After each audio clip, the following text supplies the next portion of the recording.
আমরা আয়ুষ্মান ভারত করে দিয়েছি, পিজিতে ভালো ব্যবস্থা আছে, চোখের চিকিৎসা, মাথার ব্যায়ামও সব চিকিৎসাই আছে, ওনাকে বিদেশ যেতে হবে না। তৃণমূল সাংসদ অভিষেক ব্যানার্জিকে এভাবেই কটাক্ষ করলেন রাজ্যের পুর ও নগরোন্নয়ন মন্ত্রী অগ্নিমিত্রা পাল। শুক্রবার দুর্গাপুরে আসেন মন্ত্রী অগ্নিমিত্রা পাল, সেখানেই সাংবাদিকদের বলেন এ কথা। উল্লেখ্য, গত মঙ্গলবার কলকাতা হাইকোর্টে চোখের চিকিৎসার জন্য 7 দিনের বিদেশ যাত্রার অনুমতি চেয়ে আবেদন জানান অভিষেক বন্দ্যোপাধ্যায় এবং এই শুনানি যাতে দ্রুত করা যায় তার আবেদন রাখেন। বিচারপতি সৌগত ভট্টাচার্য বলেন, বিষয়টি শোনা হয়েছে, তবে তালিকা অনুযায়ী এই কেসের শুনানি হবে। প্রসঙ্গত উল্লেখ্য, 2016 সালে হুগলির দুর্গাপুর এক্সপ্রেসওয়েতে এক দুর্ঘটনায় চোখে গুরুতর আঘাত পান অভিষেক বন্দ্যোপাধ্যায়। বিদেশ থেকে তিনি পরবর্তীকালে চোখের চিকিৎসা করান।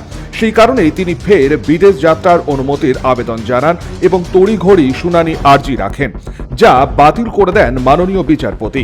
এই মুহূর্তে একাধিক অভিযোগে জর্জরিত ডায়মন্ড হারবারের সাংসদ। বিধায়কের সইজাল, ডিজে মিউজিক বাজানোর বক্তব্য, প্রাইমারি শিক্ষক নিয়োগ দুর্নীতি ইত্যাদি একাধিক ঘটনা তদন্ত চালাচ্ছে সিআইডি। পাশাপাশি কয়লা কাণ্ডে তদন্ত চালাচ্ছে ইডি। তদন্তে সহযোগিতা না করার অভিযোগ উঠেছে তার বিরুদ্ধে।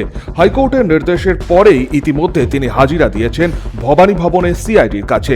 তার বিদেশ যাত্রার আবেদন তড়িঘড়ি শুনানি বাতিল হতেই শুক্রবার দুর্গাপুরে এই ইস্যুতেই মুখ খুললেন অগ্নিমিত্রা পাল। বিদেশ কেন যাবেন? আজকে আপনারা স্বাস্থ্যসাথী কার্ড করেছিলেন, আমরা আয়ুষ্মান ভারত করে দিয়েছি। পিজিতে ভালো ব্যবস্থা আছে, চোখ অপারেশন বলুন, মাথার যদি কোনো ব্যামো থাকে সেটা বলুন, ব্রেন অপারেশন, যে কোনো শারীরিক অপারেশন আমরা করে দেবো।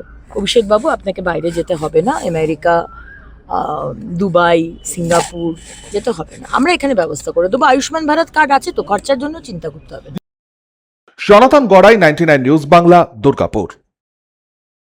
আপনারা দেখছেন 99 নিউজ বাংলা। বদলাবো আমরা।